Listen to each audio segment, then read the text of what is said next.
Bonjour à tous, dans ce nouveau vlog, aujourd'hui j'ai décidé de vous emmener avec moi dans cette journée de travail. Je vais avoir 5 cours aujourd'hui, donc je me suis dit c'est l'idéal parce que je vais me concentrer que sur ça, ça va être intéressant je pense. Donc l'idée c'est de vous montrer un petit peu en fait comment je donne cours, ce que je fais avant mes cours, vous montrer un petit peu comment fonctionne la classe inversée, comment je donne mes cours sur Zoom, les outils que j'utilise pour corriger, comment j'utilise ma plateforme, toutes ces petites choses là. Donc voilà, je vous emmène avec moi aujourd'hui, c'est parti. Alors donc voici un peu à quoi ressemble ma journée. Si j'avais pas Google Agenda, je m'en sortirais absolument pas. Donc l'idée ici en fait c'est que je mets toutes mes tâches, les petites choses que je dois faire avant de commencer mes cours. J'ai un cours à 11h, ensuite je vais avoir 4 cours l'après-midi et donc il y a des choses de dernière minute que je fais. Pourquoi? Parce que éventuellement l'étudiant peut-être a fait ses devoirs avant de venir en cours. Donc du coup je vais corriger les canvas de 2 élèves. Ensuite je vais faire rapidement les PDF avant le cours pour vous montrer un petit peu comment ça fonctionne. Je vais les mettre sur ma tablette et ensuite je vais aussi utiliser un outil super sympa pour corriger l'APO de Christa.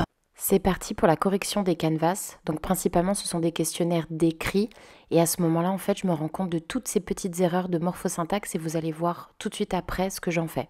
Je viens de corriger un canvas, donc c'est un questionnaire que j'ai donné qui est tout simplement en fait une compréhension orale du livre édito B1. Et donc ici vous avez donc un petit peu les résultats. Donc c'est un étudiant qui est brésilien, il parle extrêmement bien français, mais du coup c'est intéressant en fait parfois de le faire écrire un petit peu. Pourquoi? Parce que je me rends compte en fait de tous les problèmes de morphosyntaxe qui font qu'il est bloqué à un niveau intermédiaire si vous voulez. Je corrige, je prends vraiment le temps de tout corriger. Donc le i par exemple qui est très portugais, le fait de ne pas faire d'élision, lui rajouter l'élision, le fait ici de ne pas contracter la préposition, j'en profite pour corriger. Donc vous voyez c'est intéressant le fait d'avoir cette LMS parce que je me permets de le corriger une première fois. Vous voyez, je vois exactement où ça va pas parce que là on a un étudiant lusophone qui parle extrêmement bien. C'est un étudiant qui passe beaucoup par l'oral mais du coup il a fossilisé beaucoup de choses à l'écrit. Et le fait d'utiliser cette LMS, moi et la classe inversée, je le vois avant le cours, je vais reprendre justement exactement les phrases telles qu'elles sont et ça va me permettre de faire une petite révision sur ce qui a posé problème sur cette morphosyntaxe. Ça n'empêche pas de parler, je dirais même que généralement les contractions je trouve qu'il les fait à l'oral mais là à l'écrit il les fait pas. Donc on voit ces lacunes là à l'écrit, donc je vais prendre ces informations là, je mets ça sur son PDF, le PDF il est déjà fait parce que même les PDF, les supports de cours pour moi ils sont tous automatisés et ensuite je personnalise en faisant ça en fait. Et selon les goûts et les besoins des étudiants, je vais rajouter des activités et des jeux différents, supplémentaires, je vais enlever des trucs, je vais rajouter des slides mais ma base de PDF vous allez voir elle est la même pour tout le monde. C'est là que je gagne du temps parce que j'automatise, je rends tout un petit peu réutilisable au maximum. Donc on part de la généralisation quand on construit ses supports de cours et après pour ces cours particuliers, ces élèves, comme on a des cours individuels, là on va personnaliser et ça ne prend que quelques minutes. C'est fantastique. Donc je passe à la création du PDF, donc je prends la base et je vais rajouter en fait des pages et les corrections qui sont propres à l'étudiant. Alors, moi, effectivement, j'automatise tous mes questionnaires et en plus, j'utilise un manuel, j'utilise Edito. Edito A1, A2, B1, B2, etc. Pour aller plus vite, parce qu'il y a une structure, j'aime la structure. Je ferai certainement un épisode de podcast ou une vidéo sur Edito, parce qu'il y a vraiment une structure que j'aime. Par contre, c'est vrai que des fois, les thématiques sont bonnes, mais les documents sont vieux, par exemple. Et donc, qu'est-ce que je fais? En fait, je me sers de ces documents tout simplement comme un moment pour que mon étudiant fasse de façon détaillée, une compréhension détaillée, une compréhension orale détaillée, une compréhension écrite détaillée, qui prennent le temps de lire, qui prennent le temps d'apprendre de nouveaux mots. Ensuite, les mots ils sont répétés dans Edito, on fait un quiz aussi. J'automatise aussi le quiz et la grammaire qui est présente dans ces documents-là et j'ai pas besoin d'y passer des heures. Et l'idée, c'est que je profite de mon cours synchrone pour prendre des documents beaucoup plus récents. Donc par exemple là on est sur les fake news, les canulars et donc en fait il y a pas très longtemps un post sur Twitter de Étienne Klein, c'est le fameux canular du chorizo en fait où ils ont dit qu'ils avaient découvert une nouvelle planète et en fait c'est tout simplement une tranche de chorizo. Donc je l'ai mis pour qu'on en discute, vous voyez c'est un document déclencheur, il y a un petit peu d'écrit dedans, c'est un document déclencheur. Et je prends aussi d'autres choses qui viennent des experts. Je prends pas forcément les documents du manuel en soi pour faire le cours synchrone. Je prends des trucs un petit peu plus updatés si vous voulez. Effectivement, parfois on peut me regarder en me disant c'est pas très original, prendre Edito en plus c'est vieux. Je suis d'accord avec vous. Mais ça c'est la partie asynchrone. Moi après pendant mon cours synchrone c'est là où je m'amuse un petit peu plus. où je personnalise un petit peu, où j'apporte des éléments nouveaux, des choses qui sont un petit peu plus d'actualité. Voilà, donc ça ressemble à ça, hein, vous voyez. J'ai pris le tweet en question, puis voilà, je l'ai mis en fait tout simplement, je me suis pas embêtée, on va en discuter un petit peu sur la thématique des canulars. En fait, c'est beaucoup basé sur l'oral, mes cours synchrones. Donc là, ça, vous voyez, c'est un document des experts, donc il y a plein d'affirmations, faut réagir, plein de choses comme ça où on discute. Je reprends un petit peu ici les actes de parole qui sont dans l'édito parce qu'ils sont très intéressants. Voilà à quoi ça va ressembler et ça m'a pris en gros 5 minutes. En fait, tout ce que j'ai fait, c'est de rajouter cette slide-là qui est propre à mon étudiant et j'ai rajouté des trucs un peu plus neufs. Ça m'a pris 2 secondes, quoi.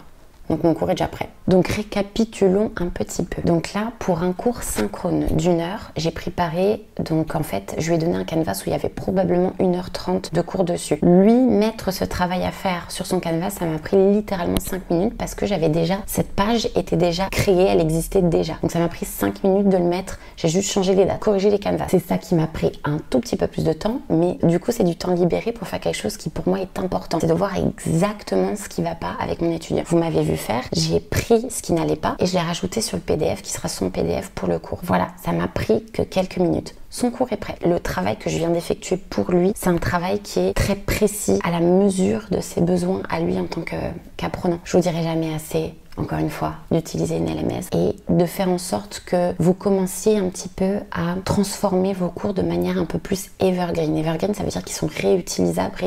Je dis pas qu'au bout d'un moment, il faut pas remettre les choses au goût du jour, disons, mais c'est des choses que vous pouvez faire d'année en année, ou tous les 2 ans, ou tous les 3 ans. Dans tous les cas, vous gagnez un temps fou. Ça vous permet de faire beaucoup plus de cours et de vous libérer du temps, mais ça va vous permettre d'être beaucoup plus précis dans votre correction, dans votre suivi des élèves. Et moi, ça me libère énormément de temps. Vous savez, je fais des vidéos, cette vidéo-là, justement, je fais un podcast, j'ai une newsletter, je fais beaucoup de choses à côté et pourtant j'ai 10 à 15 heures de cours par semaine. Donc c'est juste pour vous montrer en fait que c'est faisable. Et ça fait pas de moi une mauvaise prof parce que j'utilise un manuel. Il faut se déculpabiliser au niveau de l'utilisation de ressources qui ne sont pas les nôtres. Il y a un moment où on n'est pas Superman. Moi, je préfère leur apporter ma présence et mon suivi personnel, ma correction, mon feedback, que de tout le temps être dans la création de ressources pédagogiques. Si un jour j'ai envie de créer un truc, je le ferai. D'ailleurs, je vais créer un escape game, voire 2 escape games. Je vais faire une formation très bientôt. Je vais m'éclater à faire ça. Ça, c'est de la création. Je me libère ce temps-là pour faire des ateliers et pour faire de la création de trucs complètement dingues, si vous voulez. Et là, on continue avec la correction des autres canvas de mes autres étudiants que j'aurai aujourd'hui.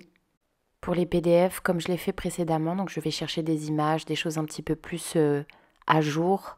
Et bien évidemment, avec moi, toujours ma petite Minette qui dort, qui ne fait rien. Donc là, ce que je vais faire, c'est que je vais corriger une production orale d'une étudiante qui a pris l'habitude, en fait, de me faire des petites productions orales. Généralement, elle s'enregistre. Donc, pour pas forcément perdre de temps pendant le cours, parce que je voudrais qu'elle pratique sans lire des notes, donc j'utilise Loom, qui va me permettre, en fait, tout simplement de m'enregistrer tout en la corrigeant. Donc, en fait, je vais reprendre. À chaque fois, ça va filmer mon écran, donc ça va filmer sa vidéo. Et il y aura ma petite tête à côté. Et en fait, ça va lui permettre d'avoir une correction sur le moment, c'est-à-dire je regarde la vidéo, je stoppe là où j'estime donner mon feedback et donc je prononce, donc elle peut m'entendre, elle peut voir ma bouche et elle peut voir comment j'articule, je peux répéter plusieurs fois le son. Ensuite ce sera une petite vidéo qu'elle aura sous forme de lien, elle peut l'enregistrer si elle le souhaite et voilà, donc je vais vous montrer un petit peu comment ça fonctionne. Voilà, donc là je suis sur son canvas, elle m'a envoyé un message via le canvas, elle m'a envoyé son fichier audio, donc je vais l'écouter, je vais me filmer en même temps. Donc l'avantage d'un outil comme Loom, c'est que je vais pouvoir en fait apporter ma correction directement en même temps et en écoutant sa production orale. Donc je peux lui montrer comment s'articulent les différents sons, comment je bouge ma bouche et c'est ça l'avantage. Donc voilà, j'ai terminé de corriger sa PO. Ça m'a pris 3 minutes. Donc maintenant, je vais mettre le lien du coup sur le cours d'aujourd'hui, sur sa page Canvas. Voilà, tout simplement. Donc voilà, ici on a la vidéo avec la correction, ma petite tête ici. Donc ce que je vais faire, c'est que je vais aller copier le lien. Et sur la journée d'aujourd'hui, je vais lui mettre ici. Voilà le canvas de mon étudiant, je vais avoir cours maintenant à 11 h. Donc ça ressemble à ça, vous avez les différents modules, les médias en masse, édito B1. Et donc on est, vous voyez, par cours, je mets la date, je rappelle la date et puis éventuellement ce qu'on va voir pendant ce cours-là. Donc là on est sur les fausses informations, la presse. Si je clique dessus, voilà, je vous en avais parlé tout à l'heure. Donc voilà tout ce qu'il avait à faire, il avait quand même beaucoup de travail. Dites-vous que ça, oui, initialement ça représente beaucoup de travail, mais je l'ai utilisé, je l'ai automatisé il y a très longtemps et je l'ai utilisé depuis avec plusieurs plusieurs étudiants, donc je l'ai utilisé plusieurs fois. Il a beaucoup de choses à écouter, à lire. Il a de la grammaire, donc il doit y réfléchir. Il a aussi ici du vocabulaire. Pareil, le vocabulaire, c'est tout ce qui était dans ces documents-là, dans ces documents déclencheurs-là. Une fois qu'on aura terminé le cours, je mettrai son PDF ici. Donc ça sera un PDF qui sera annoté grâce à ma tablette. Je vais vous montrer ça dans un instant. Et ici, je donne des choses, mais d'ailleurs, je sais pas pourquoi il y a marqué devoir, parce qu'en fait, finalement, c'est facultatif. Je leur dis toujours que c'est facultatif. Donc, c'est 2 exercices qui viennent du site Compagnon d'édito. Voilà, s'il a envie de travailler un petit peu, mais il n'est pas obligé parce que de toute façon, on va parler de tout ça et on va pratiquer pendant 1 heure. Et 1 heure avec un seul étudiant, Dieu sait que c'est énorme. Maintenant, ce qu'on va faire, ce qui me manque à faire, c'est de mettre ce fameux PDF que j'ai fait ce matin et de le mettre sur ma tablette. Donc, mon PDF en question, il est ici. Voilà, tout simplement. Donc, ce que je vais faire, c'est que parce que j'ai un Mac, tout le monde ne peut pas faire ça probablement, mais comme j'ai un Mac, ce que je fais généralement, c'est que je fais partager et ensuite je fais AirDrop. Là, vous allez voir, il a reconnu mon iPad. Ce que je vais faire ici, c'est que je vais ouvrir le dossier de mon étudiant. Voilà, j'ai ouvert le dossier de mon étudiant et ce que je vais faire, on ne voit pas très bien, mais du coup, je vais cliquer ici. Ça l'envoie dans la seconde et là je vais cliquer sur GoodNotes, importer dans un nouveau document. Et voilà, j'ai mon cours qui est ici. Donc, rapporter un événement, débattre sur l'indépendance de la presse, ça c'est les objectifs du cours, ça c'est sa correction qui est propre à lui. Et en fait, ce qui va se passer pendant le cours, c'est que avec mon petit stylet, je vais pouvoir, en fait, ici ce sera branché par le câble à mon ordinateur et donc ce sera sur Zoom. Et ici, ce que je vais faire, c'est que par exemple, je vais corriger, on va discuter, on va faire, ok, donc en gros, ici, hop, je change de couleur, il faut faire l'élision, ici, ça marche pas, il faut faire une contraction, c'est dû. Et ce sera automatiquement visible ici sur Zoom dans la fonction partage. Donc ça va s'afficher sur son truc, sur son Zoom, sur son ordinateur, exactement de la même manière que c'est ici. Et donc je peux faire plein de choses, je peux prendre des notes, je peux souligner des trucs, je peux changer de couleur, je peux même juste montrer quelque chose. Par exemple, ok là, essaye de m'utiliser ça. Et ça disparaît. Mais je peux aussi laisser des notes, souligner, je peux faire plein de choses. Franchement, c'est un game changer. Je reviendrai probablement jamais à autre chose que ce format-là. Donc voilà, j'utilise que des PDF. C'est beaucoup plus facile en fait à gérer. Pas d'animation, pas de PowerPoint, pas de prési. Le seul truc qui manque un petit peu ici, c'est que, mais alors ça demande beaucoup trop d'équipement de la part de mes élèves. Mais pour ceux qui ont une tablette et pour ceux qui ont l'application GoodNote, j'ai pas cours avec elle cette semaine, je peux pas vous le montrer. Mais en fait, il y a possibilité de travailler sur le même document. Donc elle peut écrire sur le PowerPoint en question et moi je peux écrire en même temps et avec un stylet, chacune de notre côté en fait. Alors ça c'est top. Pour qui a une tablette, c'est super, mais je sais que tout le monde n'a pas une tablette, mais c'est cool le fait de ne pas avoir tout le temps à écrire, même pour votre étudiant en fait. En fait, je leur demande pas d'écrire, je leur demande de parler. C'est sur leur canvas, sur leur LMS en fait que je leur demande d'écrire, de produire de l'écrit, que je corrige en fait systématiquement. Cette petite chose qui m'a coûté 100 €, cette petite chose qui m'a coûté 300 € à l'époque, donc 400 € pour ça. J'ai acheté ça en 2017. Ça fonctionne encore parfaitement bien. Il n'y a aucun moment où je me suis sentie dans l'obligation d'acheter une nouvelle version. Ça fonctionne super bien. Ça a été largement, enfin le retour sur investissement a largement été fait quoi depuis 2017. Vous vous rendez compte, on est en 2023. Ça fonctionne encore parfaitement bien. L'iPad d'entrée de gamme, pour moi, c'est largement suffisant pour faire ça en fait. Et je m'en sers principalement, ma tablette, je m'en sers principalement pour ça. Donc voilà, une fois que vous êtes sur Zoom, vous cliquez sur partager écran. D'accord. iPhone, iPad, partager. Et là, hop, c'est bon. Voilà, c'est aussi simple que ça. Bonjour Cynthia. Salut, ça va? Mes cours synchrones débutent toujours un peu de la même façon. On va revoir tout de suite les corrections des questionnaires. On refait la correction ensemble, histoire que l'apprenant puisse prendre conscience de ses erreurs. Et on corrige aussi les différents documents. Et ce que je fais également, c'est que je me serve vraiment de ma tablette pour prendre des notes de correction pendant que l'étudiant parle.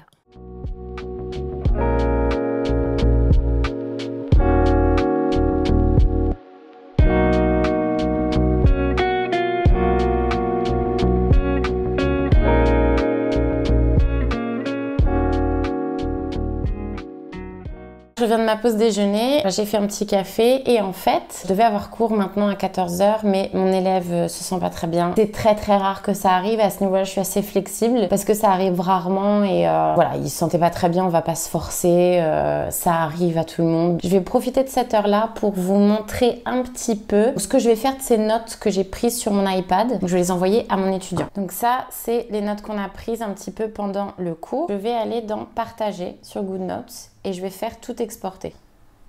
Ensuite, donc, c'est un PDF. Elle a déjà son nom, exporté.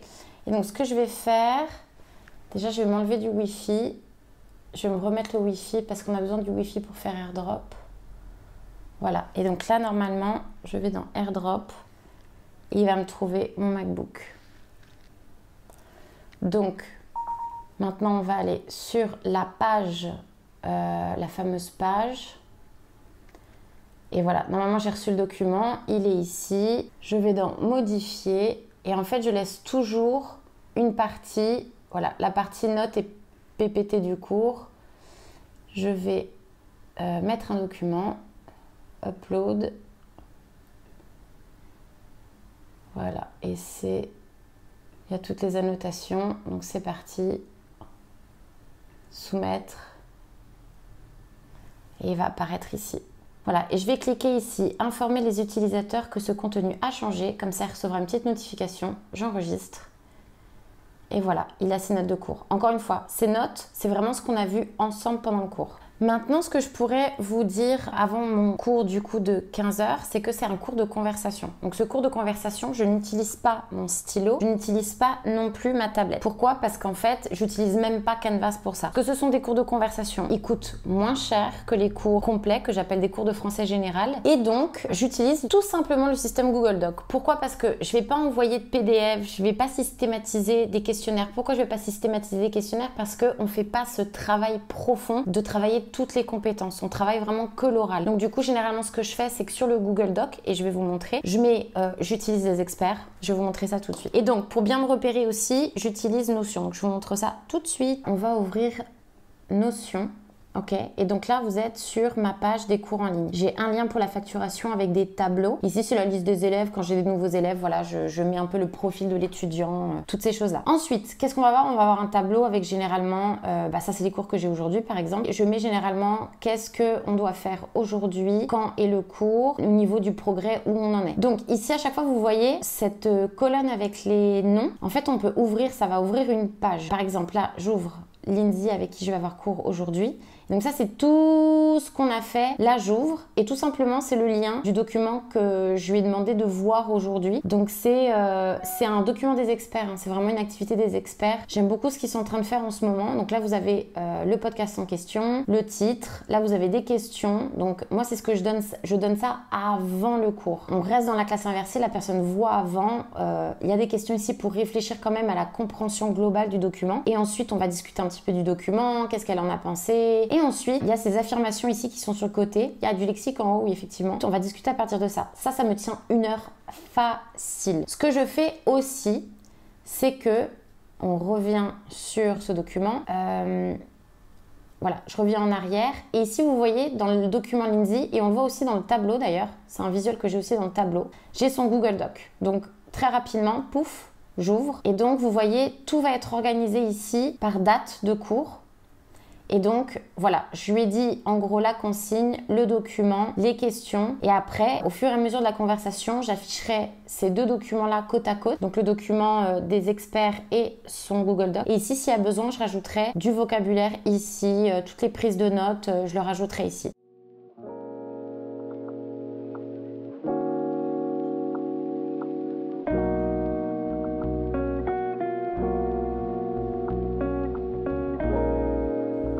Hello, ça va?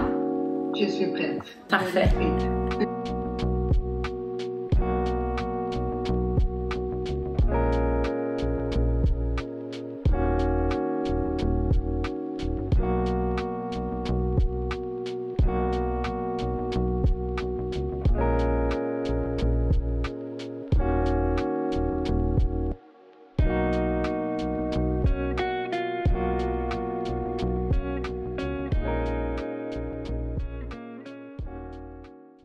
Ça y est, c'est bon, je viens de terminer ma journée et là je peux vous dire que je n'en peux plus, mine de rien, pas 5 heures de cours, 4 heures, mais quand même 4 heures.